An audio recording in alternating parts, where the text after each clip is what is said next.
Vamos orar ao Senhor, vamos curvar nossa fronte. Pai amado, nós estamos, ó Deus, diante da Tua Palavra e nós nos alegramos pelo privilégio de podermos estar mais uma vez reunidos neste dia, Senhor, para o louvor da Tua glória.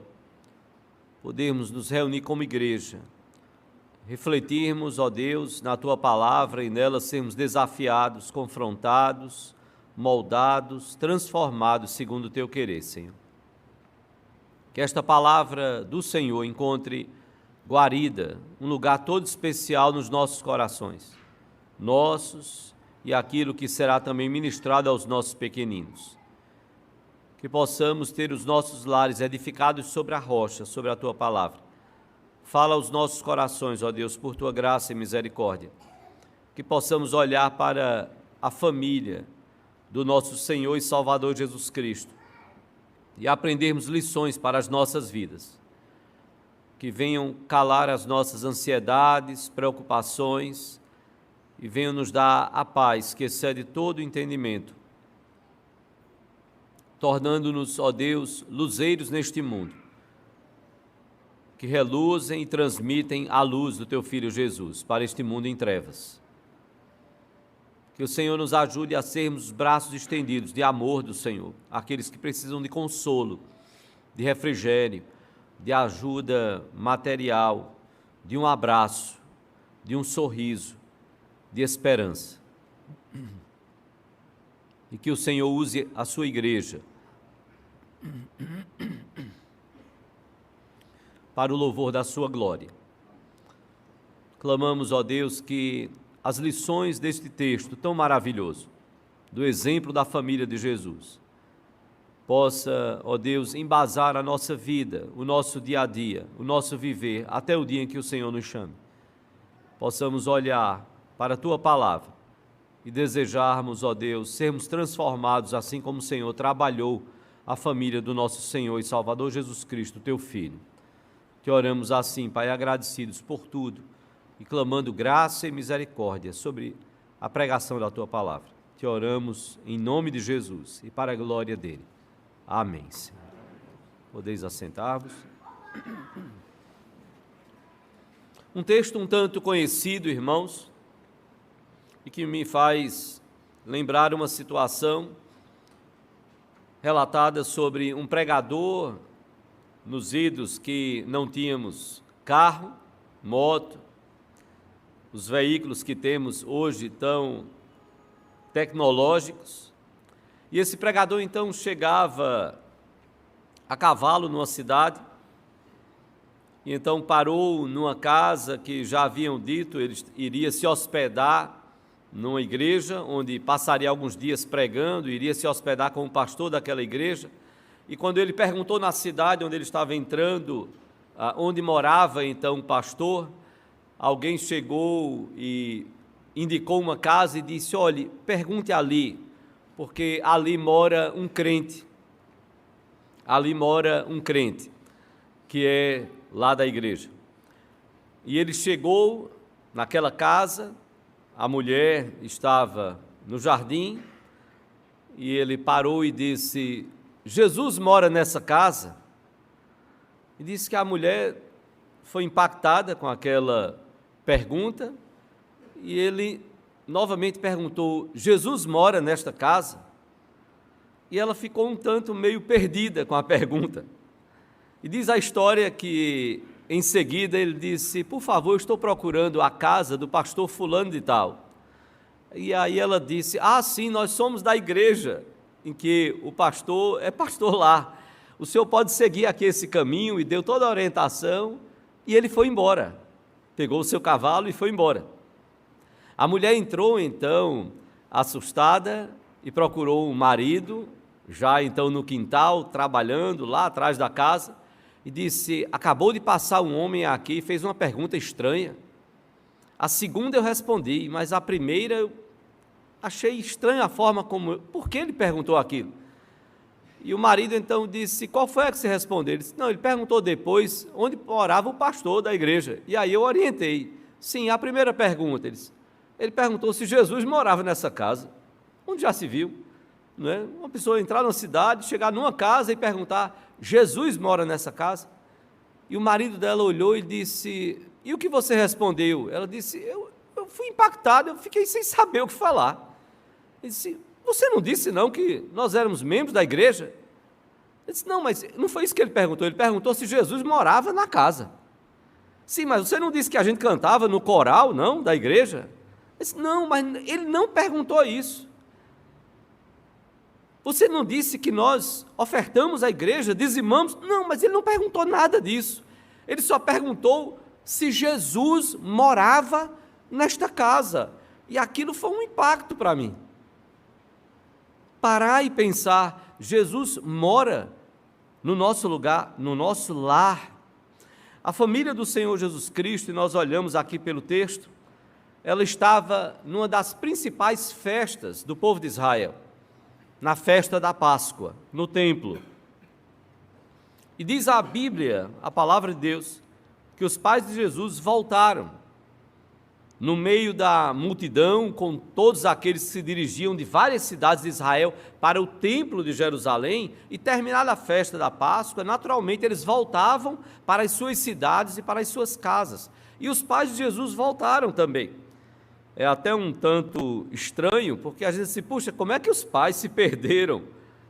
Que responsabilidade de José e Maria de não cuidarem devidamente do Senhor Jesus Cristo, dos filhos. Eu não deixaria os meus filhos. Imagina um filho com 12 anos, aí você vai dizer assim, já é um adolescentezinho, né? Saindo da infância e entrando na adolescência. E você sabe como é adolescente. Criança também.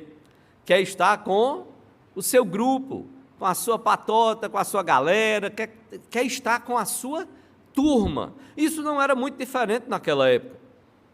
Geralmente se diz, os estudiosos dizem, que as mulheres e as crianças iam à frente da multidão, e os homens então iam caminhando geralmente atrás. E diz a Bíblia que eles caminharam, no versículo 44, que eles caminharam pelo tempo aproximado de um dia, ao longo de mais ou menos um dia de caminhada, e depois eles se deram conta de que, olhando para um lado e para outro, Jesus não aparecia.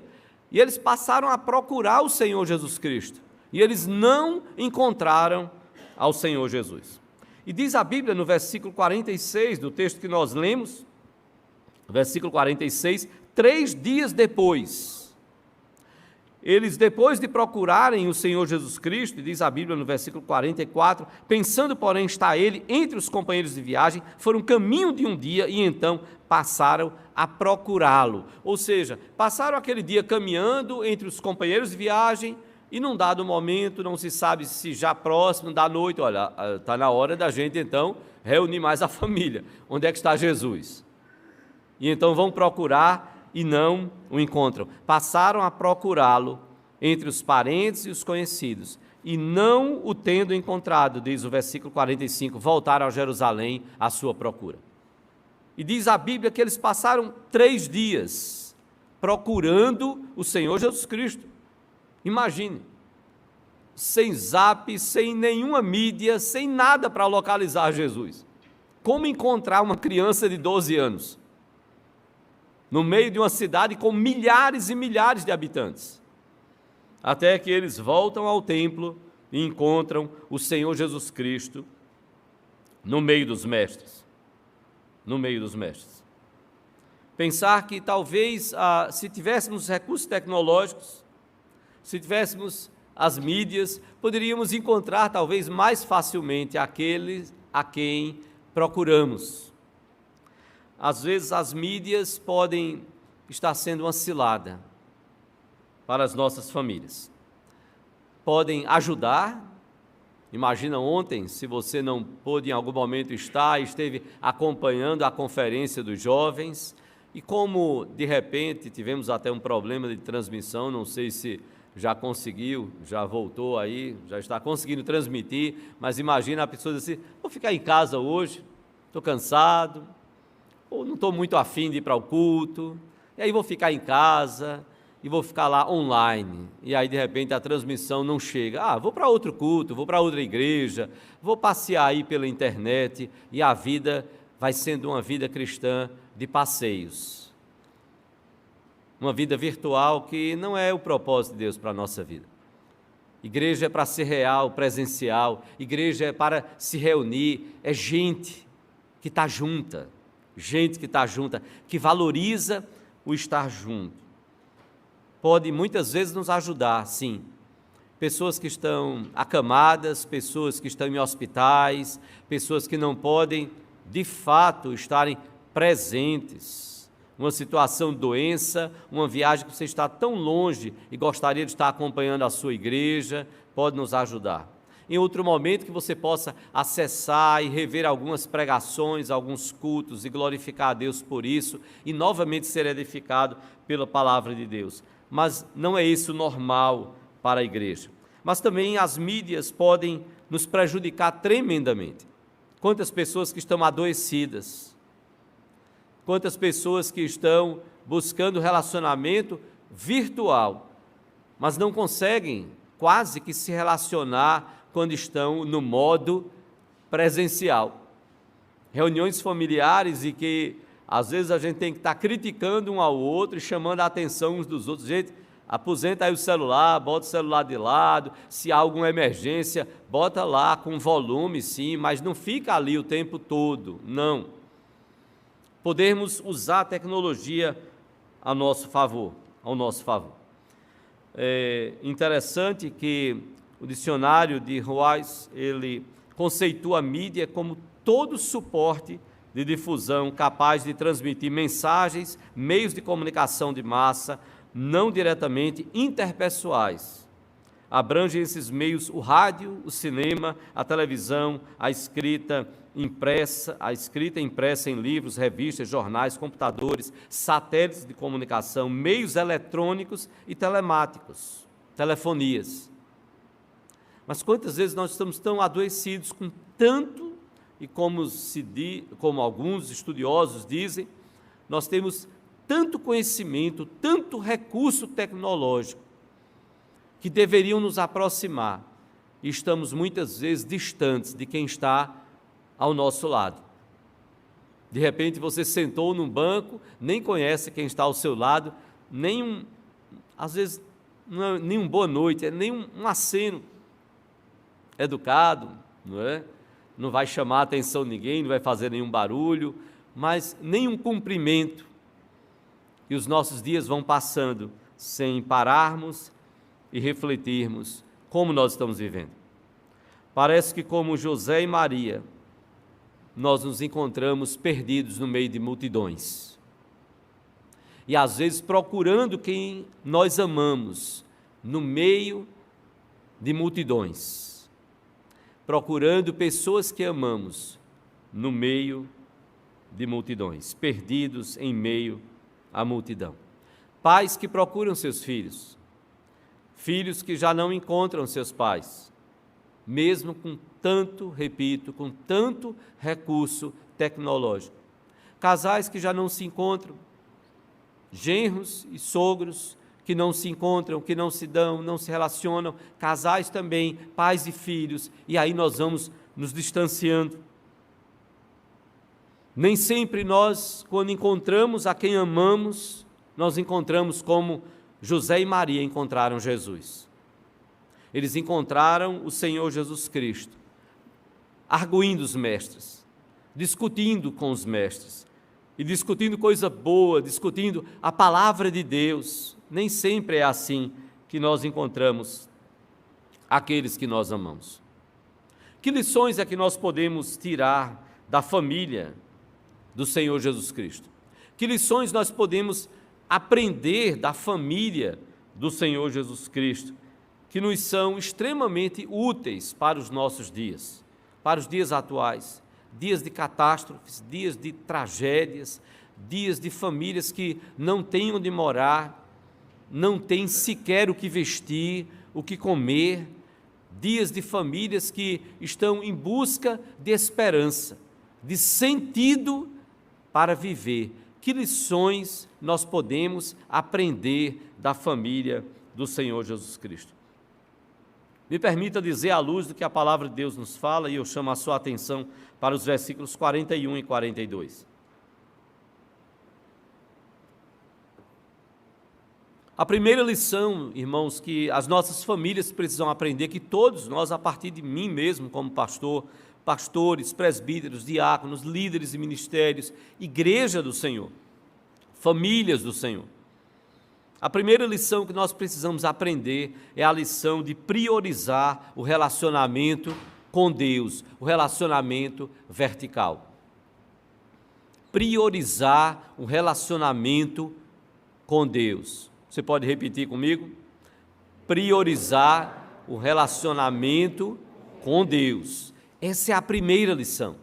Parece tão óbvio, tão claro. Se você olhar para o texto, a palavra de Deus nos diz nos versículos 41 e 42, ora, anualmente iam seus pais a Jerusalém para a festa da Páscoa. Quando ele atingiu os 12 anos, subiram segundo o costume da festa. É interessante como a Bíblia nos diz aqui que eles iam anualmente, todo ano, os pais de Jesus, o pai adotivo e a mãe de Jesus que Deus usou, Maria, José, pai adotivo, Maria, a mulher que Deus usou para o Filho de Deus que já existia poder então encarnar. A Bíblia diz que anualmente, ano após ano, eles iam à festa da Páscoa. E é interessante que a Bíblia faça menção que quando ele atingiu os 12 anos, já iam anualmente. E quando Jesus atingiu os 12 anos, aí é que eles entenderam que não podiam deixar de ir. Eles subiram a Jerusalém. E diz a Bíblia, segundo o costume da festa ali da Páscoa. Isso por quê? Porque geralmente aquela criança saindo da infância para a adolescência, muito embora naquela época não houvesse essa consciência da adolescência, ainda era infância mesmo. Ele estava saindo dos 12 anos, aos 12 anos ele iria então ver como era o esquema em que aos 13 anos ele iria assumir a sua fé e os seus compromissos diante de Deus. Aqueles compromissos que os pais assumiram na circuncisão, aqueles compromissos que nós como pais assumimos quando batizamos os nossos filhos, o batismo infantil. Agora, aos 13 anos, eles iriam assumir a fé no Senhor. A fé segundo a palavra de Deus, a esperança do Messias, o que a lei determinava.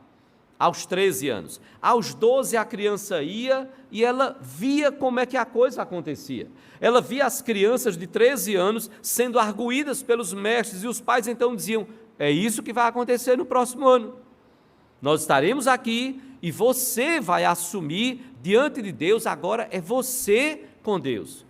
Os seus compromissos, é você, não seremos mais nós cumprimos a nossa missão até aqui, poderemos continuar ajudando você espiritualmente, mas você estará diante dos mestres da lei, e você vai ser arguído. Foi isso que os pais fizeram.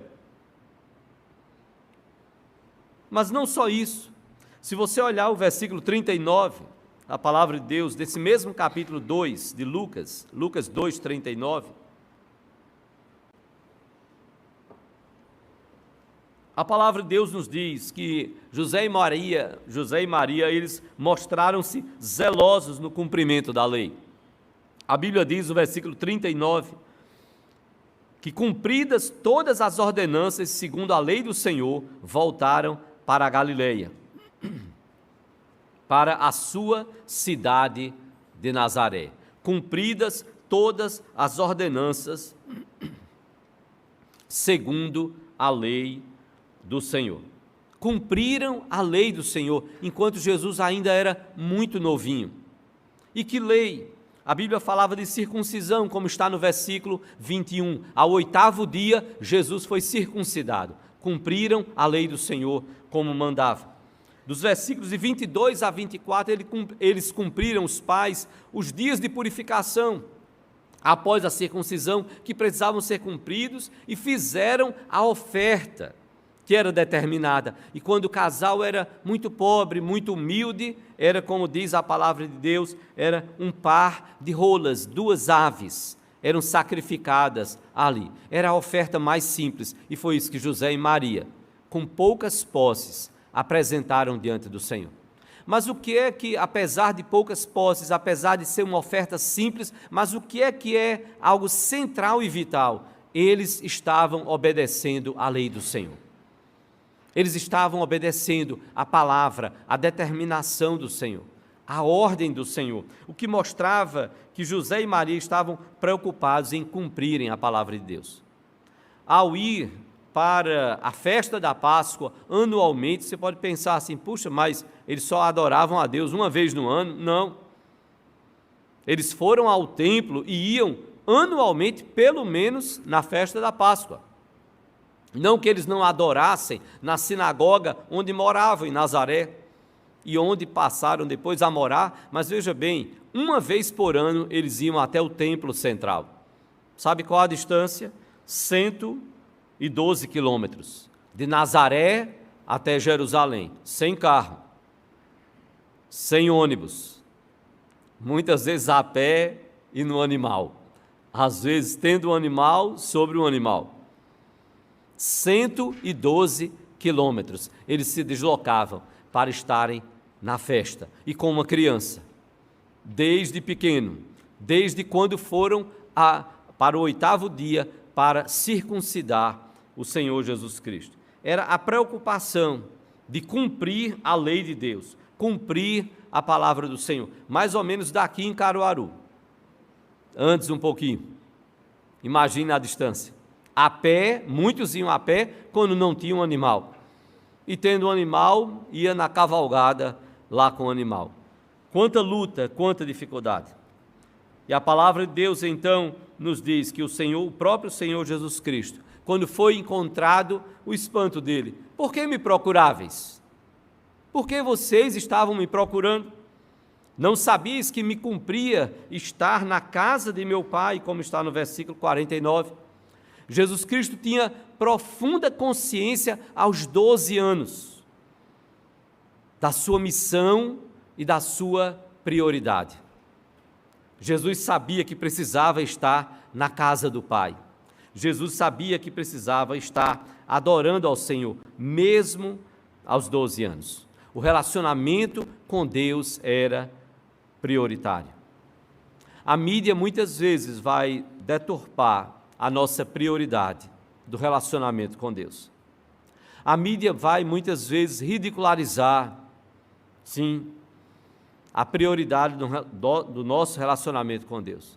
A mídia vai muitas vezes ser usada para desestimular, desviar, desvirtuar o nosso coração da prioridade do nosso compromisso com Deus.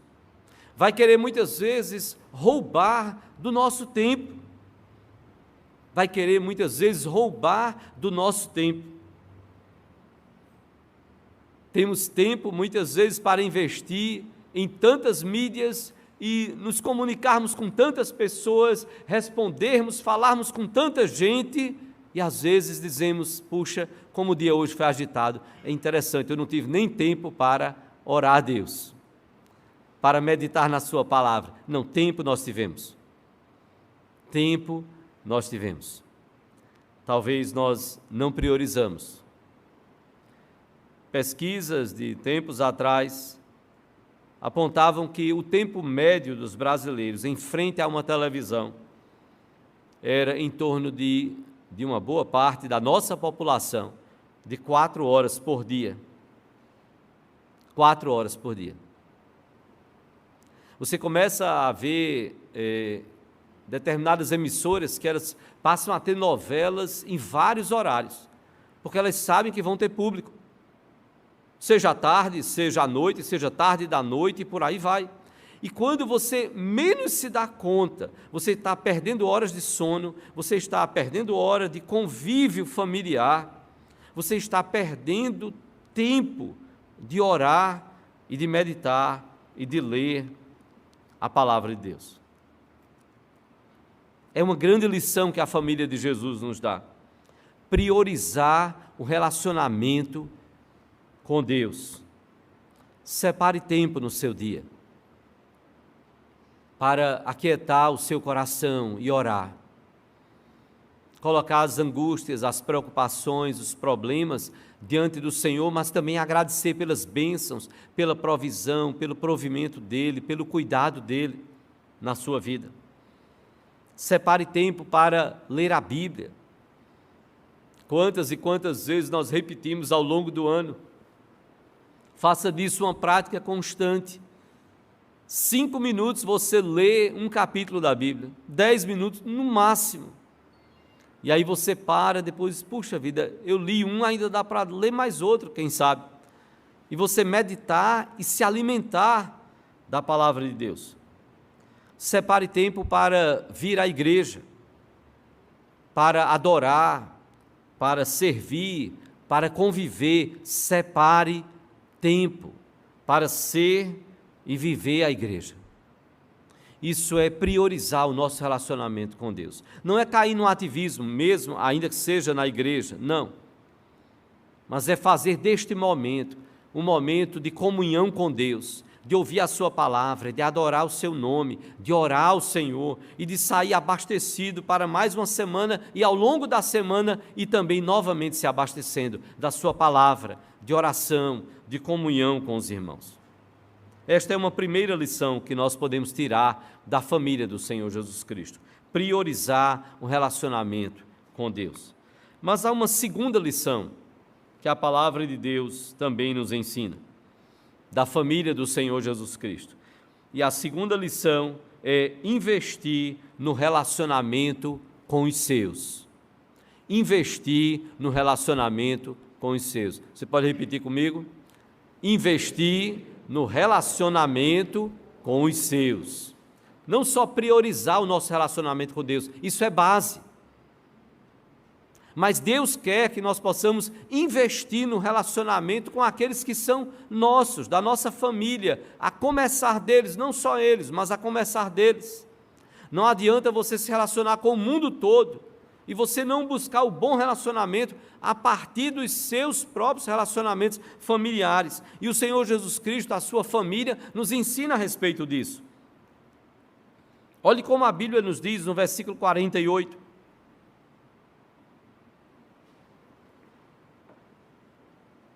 A Bíblia nos diz, no versículo 48, que logo que seus pais o viram, ficaram maravilhados. Eles ficaram maravilhados porque viram Jesus no meio dos doutores, ouvindo-os e interrogando-os. Maravilhados por encontrar Jesus, sim, mas onde eles o encontraram? Não brincando, não jogado, não, no meio dos doutores. O que ele iria fazer ao completar 13 anos? Iria ser arguído quando completasse. Não, já estava ali, ouvindo-os e interrogando-os. Aos 13 ele seria interrogado, não, ali aos 12 ele já estava discutindo com os mestres sobre a lei do Senhor. Diz a Bíblia que eles ficaram maravilhados, mas não só isso. Olha o que nos diz o versículo 50. A palavra de Deus diz: não compreenderam, porém, as palavras que lhes dissera, porque Jesus então havia dito: por que me procuráveis? Não sabíeis que me cumpria estar na casa de meu Pai? Isso eles não entenderam bem. Como assim? Nós é que somos seus pais. Que história é essa, que não sabias que eu devia estar na casa de meu Pai? Que relacionamento é esse? Que relação é esta? E a Bíblia é clara, no versículo 50, em dizer: não compreenderam, porém, as palavras que eles disseram. Jesus é Filho de Deus e Ele é Deus. Deus Pai, o Pai, Deus Filho é Jesus e Deus Espírito Santo. Eles não entenderam, José e Maria, essa relação de Jesus com o Pai. Muito embora Maria foi orientada pelo anjo dizendo: olha, o que será gerado em ti é obra do Espírito Santo. Era tudo novo para Maria e também para José. Estavam aprendendo coisas de Deus para a vida deles e para a família deles. Não só os pais ficaram maravilhados, não só os pais não compreenderam algumas coisas que Jesus havia falado, mas também a Bíblia nos diz no versículo 51, e desceu com eles para Nazaré e era-lhes submisso. Sua mãe, porém, guardava todas estas coisas no coração. Apesar de ser a casa do Pai do Senhor Jesus Cristo, ele não ficou ali no templo, mas ele retornou para Nazaré. E aqui há algo muito belo e profundo do que a palavra de Deus fala. Ele retornou com José e Maria para Nazaré, e diz a Bíblia, no meio deste versículo 51, e era-lhes submisso. Jesus como filho, olha, sendo filho de Deus encarnado, também como homem, não só como Deus, mas como homem na sua natureza humana, na condição de filho, ele foi submisso a José e Maria. E a Bíblia diz que a sua mãe guardava tudo no coração. Constituíam ali uma família equilibrada e, pelo que a palavra de Deus nos mostra, uma família bem relacionada. Nós bem sabemos que, pela própria palavra de Deus, que Maria censurou o Senhor Jesus Cristo, como está no versículo 48. Quando o encontraram: filho, por que fizestes assim conosco? Teu pai e eu, aflitos, estamos à tua procura. Na condição de mãe, sim, cobrar do filho, ainda que fosse ser revelado passo a passo que filho tão especial Maria teve. O Filho de Deus encarnado, sim. Jesus respondeu educadamente, mas de forma também firme. Também firme. Por que me procuráveis? Não sabíeis que me cumpria estar na casa de meu Pai? Jesus foi educado, mas foi firme aos 12 anos, e claro, com os seus pais ali. E a Bíblia diz que a mãe guardava tudo isso no seu coração. Isso é relacionamento.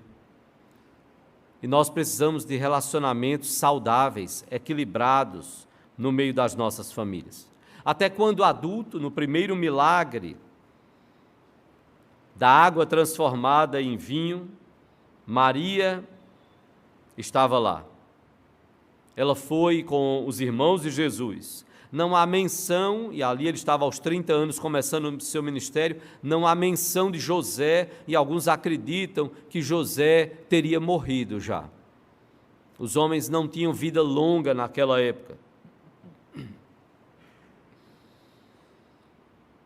E ela foi procurar Jesus para dizer: olha, o vinho acabou. Mulher, que tenho eu contigo? Não de forma deseducada, a tradução no nosso português passa uma ideia para a gente que Jesus estaria sendo deseducado. Não, ele estava dizendo: olha, mãe, calma lá, Maria, calma lá, eu sei a hora de agir. Deixa a agenda comigo. Meu ministério está começando. Sim, a agenda está comigo, a agenda está sob controle. E mãe é assim, não é? A gente casa, tudo, tal, e ela ainda se preocupa, liga, orienta, fala, exorta, e se você não tomar cuidado, ela manda na sua vida também. Ela quer mandar. Ela vê a gente agindo errado: ah, não, vem cá, ó, não é assim não, tá errado, faça não, faça não. E pai também vai nisso daí, eu sou pai. E a gente diz, é porque a gente quer o bem. Maria só não sabia que Jesus estava com a agenda sob controle. E o poder que ele tinha para agir e resolver o problema, ele iria agir na hora certa. Até nisso a gente precisa se relacionar bem, investir bem no relacionamento, para saber a hora de falar, para saber a hora de agir. E Jesus, então, teve também esse cuidado como filho em relação a Maria, e Maria como mãe em relação ao Senhor Jesus Cristo. É pensar nesse investimento de relacionamento, priorizar o relacionamento com Deus e investir nesse relacionamento horizontal com os seus, investir nesse relacionamento com os seus. E Jesus investiu, Maria investiu, José investiu, os irmãos, a família de Jesus nos ensina a respeito disso. Até quando adulto, a Bíblia nos diz que Maria e os irmãos de Jesus, ou seja, irmãos da relação, sim, de Maria com José, sem nenhum pecado, sem nenhum problema, era uma relação conjugal, sadia, abençoada por Deus, do casamento de Maria e José. Jesus, o único que foi nascido por obra e graça da ação do Espírito Santo na vida de Maria. Mas os outros irmãos dele, normal, como bênção de Deus, da vida e da união também sexual do casal. Mas chegou um dado momento que Maria pega os irmãos de Jesus e vai na direção do Senhor Jesus Cristo. E a Bíblia vai nos dizer que a intenção era tirá-lo do meio da multidão. Porque a Bíblia diz que eles não estavam tendo tempo nem para comer, porque as multidões estavam atrás de Jesus para cura, para resolver os problemas de endemoniados e tantos outros problemas. Tinha mais tempo para nada. Para onde Jesus ia, era multidão atrás dele, para resolver os seus problemas. Mas Jesus não se deixou levar. Ele tinha a agenda sob controle. Ele não permitiu isso. E nós precisamos de relacionamento também para poder dizer não na hora certa. Aceitar o sim, sim, e na hora do não, não, não. Peraí, calma lá, você está querendo mandar na minha agenda, calma lá, tem a hora certa de agir. Isso requer relacionamento. Como casais, como pais e filhos, sim, relacionamento, e precisamos investir nesse relacionamento, no diálogo, na conversa, para construirmos relacionamentos saudáveis e abençoadores. A tal ponto de que até na cruz, Jesus amparou a sua mãe, designando João para cuidar dela. Na cruz, crucificado, ele deu a João a missão de cuidar de Maria. Jesus nos deixou o exemplo de grandes realizações, como ele fez. Grandes realizações, sem desprezar e sem descuidar dos relacionamentos familiares. Que Deus use você para grandes realizações, para a glória dele, mas que você não descuide dos relacionamentos familiares, que Deus quer que você cuide da sua família. Grandes realizações fora de casa, grandes realizações dentro de casa. Ainda que o mundo não veja, em um dado momento, o mundo vai colher o fruto da bênção do seu lar, e que muitas vezes nós nem fazemos ideia. Muitas vezes nem fazemos ideia. Ouvimos, talvez você tenha ouvido falar sobre Hudson Taylor, grande pregador, missionário na China. Chegou a tal ponto de identificação com os chineses, preocupado em pregar o evangelho para os chineses, que as missões britânicas chegaram praticamente a abandoná-lo. Disse, mas Deus não vai me abandonar. Na minha missão de pregar o evangelho, Deus não vai me abandonar. Tornou-se tão conhecido no mundo todo. Mas muitos não conhecem a história de um parente seu, o seu avô, Tiago Taylor. Tiago Taylor, no dia do seu casamento, foram buscá-lo na sua casa. E quando foram chamá-lo, porque já era a hora dele se dirigir para a cerimônia de casamento, encontraram Tiago Taylor, avô de Hudson Taylor. Encontraram Tiago Taylor de joelhos no seu quarto. E diz a história que a oração que ele estava fazendo era: eu e a minha casa serviremos ao Senhor. Eu e a minha casa serviremos ao Senhor. A oração desse homem de Deus, deste avô, usado por Deus ali, das suas gerações, haveria então de vir um neto para pregar o evangelho para os chineses, onde o evangelho tanto prospera e já prosperou muito também, ainda quando em meio a tanta perseguição, ainda hoje em meio às limitações. Jesus Cristo nos deixou este exemplo de grandes realizações fora, sem deixar de cuidarmos dos nossos relacionamentos familiares.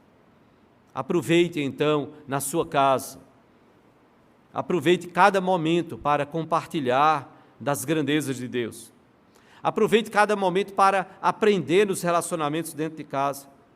Aproveite cada momento para dialogar com os seus dentro de casa, sobre o Deus que cremos e sobre a palavra de Deus. Aproveite cada momento para crescer e fazer da sua casa uma extensão da igreja, para que quando você vier com a sua família para a igreja seja também a continuidade do culto que é prestado e que deve ser prestado na sua casa. Que bom termos tanta tecnologia. A expectativa da Coreia do Sul para o ano de 2020, anos e anos atrás, a expectativa era de um robô em cada casa. Um robô em cada casa. Era essa a expectativa para o ano que foi o ano da pandemia, para o ano de 2020. Expectativa traçada há mais de 10 anos. Gestada há mais de 10 anos. Um robô em cada casa, em cada uma das mais de 15 milhões de famílias sul-coreanas. E a Coreia do Sul é uma nação muito protestante. Igrejas enormes, com milhares e milhares. Você tem ideia, igreja presbiteriana, que nós não encontramos no mundo desse tamanho, mas igrejas presbiterianas com mais de 50 mil membros. Enormes, enormes. Um culto atrás do outro no domingo, um atrás do outro. Saindo uma leva de membros e entrando outra, e assim vai ao longo de todo o domingo e ao longo também da semana. Robô que custaria entre $1.000 e $2.000. O que faziam, qual a expectativa para esses robôs? O que fazem esses robôs? Contam histórias e cantam para crianças. Atuam como vigias, enviando imagens para o celular do dono. Imobilizam invasores com uma rede. E alguém então fazia o teste e dizia, cuidado, se sua sogra tentar pegar os seus filhos, o robô vai lançar uma rede sobre ela, se ela for contra os seus filhos. Controlavam os eletrodomésticos da casa, o robô controlando tudo. E davam aulas também, aulas de inglês. Um sonho de consumo para muitas famílias sul-coreanas. Um sonho de consumo. Mas talvez uma cilada para os relacionamentos horizontais. Talvez uma cilada para os relacionamentos horizontais. Eu quero terminar dizendo que se você e os seus, se a sua família priorizar o relacionamento com Deus, se a sua família investir nos relacionamentos com os seus, no relacionamento horizontal, a nossa família vai crescer sim, como a Bíblia diz, como Jesus cresceu. E crescia Jesus em sabedoria, estatura e graça, diante de Deus e dos homens. Eu quero repetir. A nossa família poderá crescer em sabedoria, estatura e graça, diante de Deus e dos homens, quando nós assumirmos estas lições da família do Senhor Jesus Cristo. Quando nós assumirmos o desafio de priorizar o relacionamento com Deus, quando o relacionamento com Deus for prioridade nas nossas famílias, quando assumirmos também a lição de investir nos relacionamentos horizontais. Será uma família que cresce intelectual, social, financeiramente, se Deus assim permitir, mas principalmente espiritualmente. Tempos atrás, uma criança é colocado como a oração de uma criança que queria ser uma TV. Já parou a pensar o desejo de uma criança de ser uma TV? Dizia então a oração: Senhor, faz de mim um aparelho de televisão para que meus pais me tratem como eles tratam a TV. Para que olhem para mim com o mesmo interesse que olham para a tela de TV. Talvez você pode trocar a TV pelo celular e vai adaptando na sua mente. Especialmente quando minha mãe assiste a novela favorita e meu pai o seu jornal e esporte predileto. Eu queria falar como aqueles homens, pois quando eles falam, fica toda a família em silêncio para ouvir bem o que eles têm a dizer. Eu gostaria de ver mamãe se admirar de mim, como ela se admira quando vê a última moda na tela. Eu gostaria que meu pai risse comigo, como ele faz quando os artistas contam piadas. Eu gostaria que meus pais me dessem tanta atenção quanto dão à TV. Quando a TV não funciona, imediatamente mandam chamar o técnico ou a levam para consertá-la o mais rápido possível. Eu gostaria de ser um televisor assim. Um televisor e assim ser o melhor amigo e a pessoa mais importante para meus pais. Ó Pai do céu, se Tu me transformasses num televisor, eu novamente teria meus pais e poderia me sentir um pouco feliz. Pai, faz de mim um televisor em nome de Jesus. E para essa oração eu não vou dizer amém. Mas a criança talvez disse, como foi colocada na oração de uma criança que queria ser uma TV. Quem sabe está na hora de pensarmos na nossa prioridade com Deus e de não só priorizar o nosso relacionamento com Deus, mas de investir no relacionamento com os seus, no relacionamento horizontal. E nós desejamos que esses 6 domingos nos façam pensar sobre famílias que nos desafiam a repensar o nosso estilo de ser família, o nosso jeito de ser família. Nós vamos estar com 30 dias de oração pela família, começando amanhã. Você tem aí o aviso no boletim, começando amanhã. O pastor não vai estar na sua casa.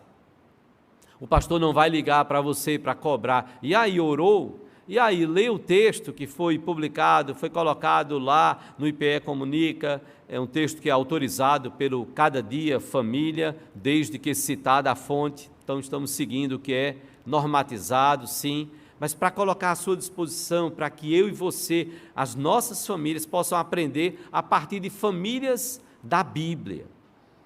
Nós possamos ler a reflexão, possamos ler a palavra de Deus e possamos orar como casais, como pais e filhos, possamos orar uns pelos outros e buscar priorizar o nosso relacionamento com Deus e investir no relacionamento com os seus, com a sua família, com o seu núcleo familiar, na sua casa. Tire um tempinho e peça a Deus que dê mais tempo, para que nós possamos investir no nosso relacionamento com Deus e investir no nosso relacionamento com os seus, com os nossos familiares. Aproveitar este tempo que Deus nos dá de vida. Que o Senhor Deus, pois, assim nos abençoe.